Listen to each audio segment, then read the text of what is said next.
Hi and welcome back to my channel. I just hit the biggest milestone yet on my portfolio, and this second round of stimulus checks is pretty much a guarantee at this point.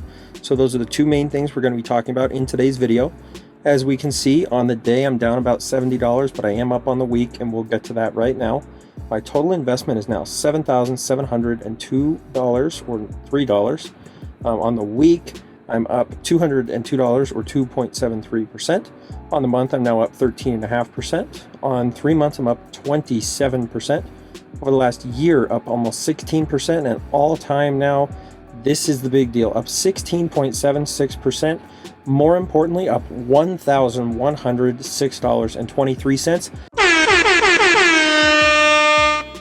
Skyrocketed past that $1,000 mark. Like I said, that's a huge accomplishment for me. Of course, we would like to see more and more growth as we go on, but I'm very satisfied with that $1,000 that I've been able to make at the moment. Last week, I did go ahead and deposit another $150.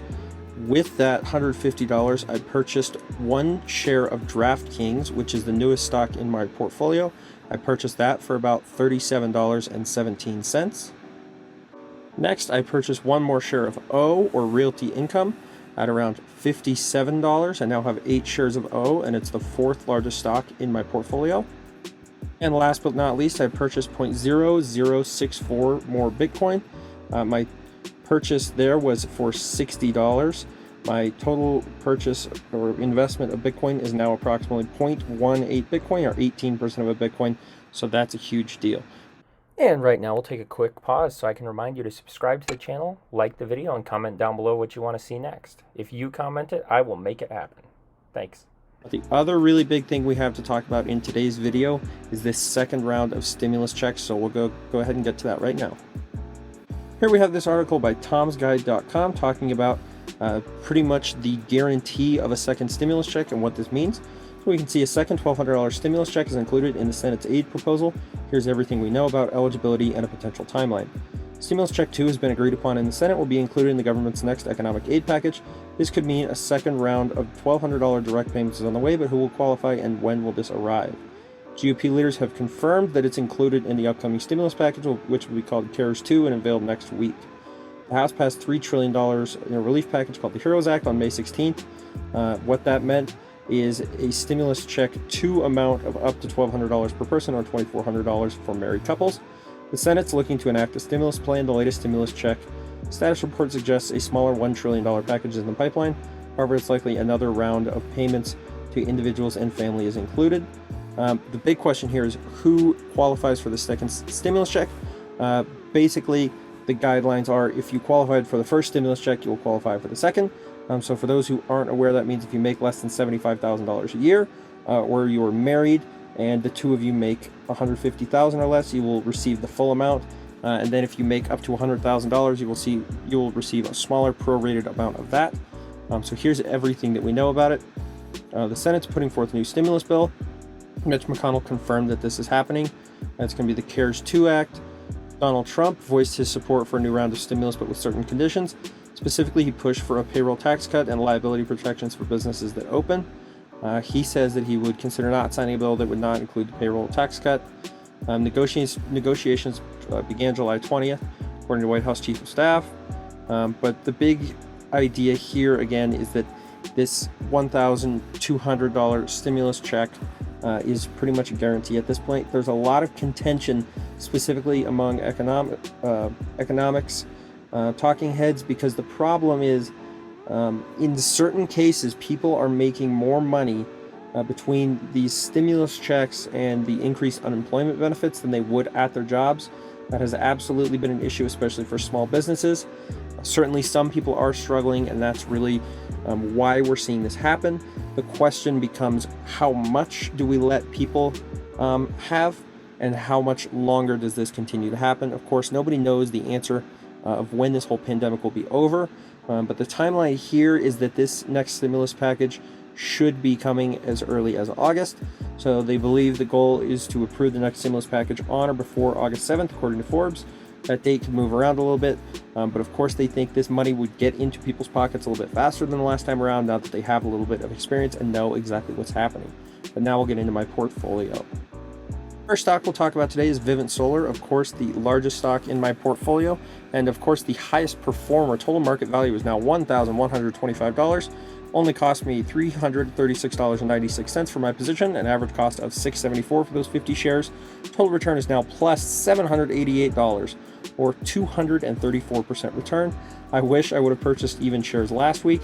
As we can see, down 3% on the day, but when we zoom out to the week, up 12% on the week. When we zoom out to the month and 3 months, you'll see it's even more absurd, up 140% on the month. Over the past 3 months, up 277%. And on the year, we can see that they were struggling, particularly here down in March. When everyone else was struggling, they did recover quite a bit. And then, of course, that Sunrun buyout has been huge. Not sure if I should cash out on this before the Sunrun merger is finalized, or if I should hold those positions in Sunrun. Let me know what you think below. Next, I want to talk about Microsoft. This has been a great performer for me. As we can see, total return is now $96, or 31% here. I only have 2 shares, so it's definitely something I could increase. And Microsoft is down a considerable amount on the week, which means now could be a good time to buy. Of course, cloud infrastructure is going to be huge in the near future. Very high buy rating, very consistent earnings, a lot of good things going on. So I think now could be a good time to jump in. On the week, we can see down 1.4%. On the month now, only up 3%. Over the last 3 months, however, 15% gains. And over the last year, monster gains at 45.51%. And over the past 5 years, up 333%. So go ahead and continue watching my videos, because I believe that I'm going to continue purchasing Microsoft in the near future. I also want to talk about Coca-Cola this week, trading for about $48. My total return is still down about 8%, but I have 8 shares with the average cost being $52.42. Coca-Cola did report their earnings last week, and while they were fairly dismal, just waiting for that to load, hopefully it does sooner rather than later. While their earnings were fairly dismal, a lot of people believe that this is really the start of a turnaround for Coca-Cola. Of course, a lot of these consumer companies were hit extremely hard, as restaurants, movie theaters, sports venues, concert venues all closed. And for a company like Coca-Cola that provides beverages, not just soft drinks, but their whole line of beverages in those spaces, it was very hard for them. They did lose money in the last quarter, but a lot of people are optimistic moving forward. So on the week, we can see still up 3%. If we zoom out to the 3-month pace, we can see they're actually up 5% over the past year, down about 11% over the past 5 years. Now we can see up 16.7%. That is a little bit tough to see, especially because here in February they were up to $60, or up 45% on that 5-year clip. I think that this is a very good slow growth stock, and of course I love the dividend here. Dividend King, they've raised it 55 years in a row, so very excited about Coca-Cola. As I mentioned a few videos ago, I am slowly ramping up my purchases of Logitech. They pay their 1 dividend per year in September, so of course I'm looking forward to the money there. Total return is $92.05, up 50%, very similar to what I mentioned with Microsoft. A company in the tech space that's performed very well, has weathered this storm better than most companies. Electronics companies seem to be doing very well in general, up 12% on the month. Over the past 3 months, if this will load, up 44%, and over the past year, explosive growth up 63% or 66%. Past 5 years, even more impressive, up 390%. Maybe a little bit too high, but I'm definitely going to continue looking at Logitech. Last stock we'll be talking about today is DraftKings. This is the newest purchase in my portfolio. I talked about potentially buying it last week. Of course, this space is very new, as sports gambling has only recently been legalized in all states. Of course, these fantasy leagues that DraftKings runs sort of were contentious. They were legal, they were illegal in some states, but now there's very clear legislation that if states choose, they can legalize sports gambling. And of course, with baseball now back, with basketball now back, I think it could be a perfect time to get into this space. I am down about 3.5% on this on the week, and I'm optimistic for it in the future.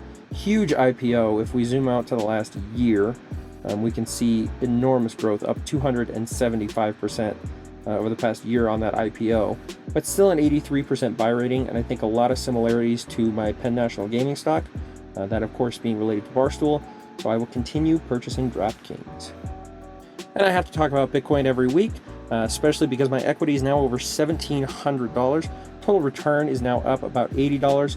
Very explosive growth on the last week. As I mentioned before, my total quantity is 0.1808 Bitcoin, or approximately 18% of a Bitcoin, makes up 22.5% of my portfolio. Average cost is still only $91.50. I'm projecting this, of course, growing until the end of next year. On the week, this is what we're really worried about, is up about 5%, and most of that growth coming within the last few days, which means I really want to continue buying Bitcoin sooner rather than later.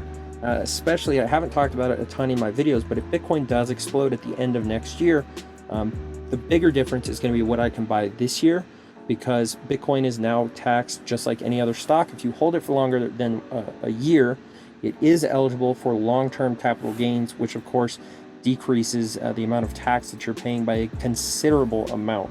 So if we zoom out to the 3-month clip, we can see they are still up 28.14%, but have gone sort of stagnant downwards since those large gains. Over the past year, we can see down about 2.5%. And we zoom out to 5 years, we can see it's part of a larger trend.